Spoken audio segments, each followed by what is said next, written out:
Hello అందరికీ welcome to my mini vlog. ఎంతమంది పిల్లలు అలిగితే బయటికి తీసుకుపోవాలని అనుకుంటారు? నేనైతే నా కూతురు అలిగితే అట్లనే అనుకుంటా. అంటే నా కొడుకు అలిగినా వాడు మళ్ళీ నాట్ అయిపోయాడు అనమాట. పెద్ద పట్టించుకోడు, ఎవరిని పట్టించుకోడు, ఎవరి మీద అలగడు అంత ఈజీగా. అలిగితే మాత్రం సైలెంట్గా నిద్రపోతాడు. వాడికి ఒక ఇదనమాట, నిద్రపోతే అన్నీ మర్చిపోతా అనుకుంటాడో ఏమో.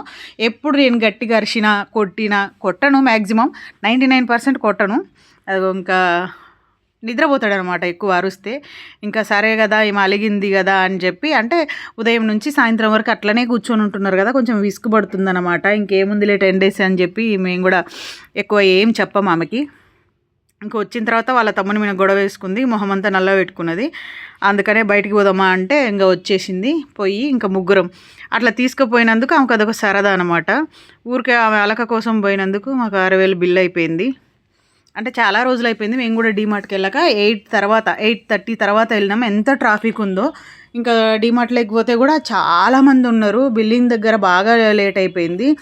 ఇంకా బిల్లింగ్ వేసుకొని బయటకు వచ్చిన తర్వాత ఇంకా బయట ఐస్ క్రీమ్ తిందామని చెప్పి ఇక్కడ ఐస్ క్రీమ్ తీసుకున్నాం.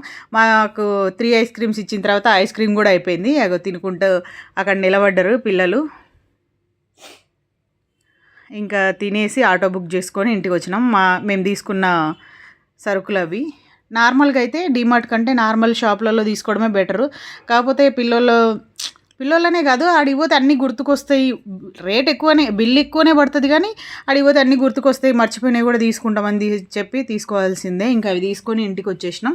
ఇంకా ఆ రోజు అవి సర్దను కూడా సర్దలే, అట్లనే ఉన్నాయి. ఇంకా ఆమె అలక అట్లా పోయిందనమాట. ఇంకా ఈరోజు ఉదయాన్నే లేచి హాల్ టికెట్ చూసుకుంటుంది. వాళ్ళ అన్న సెల్లులో చూసుకుంటుందని నేను వీడియో తీస్తుంటే తీయొద్దు మమ్మీ అంటున్నారు మా కొడుకు ఆమె. వీడియో నచ్చితే సబ్స్క్రైబ్ చేసుకోండి.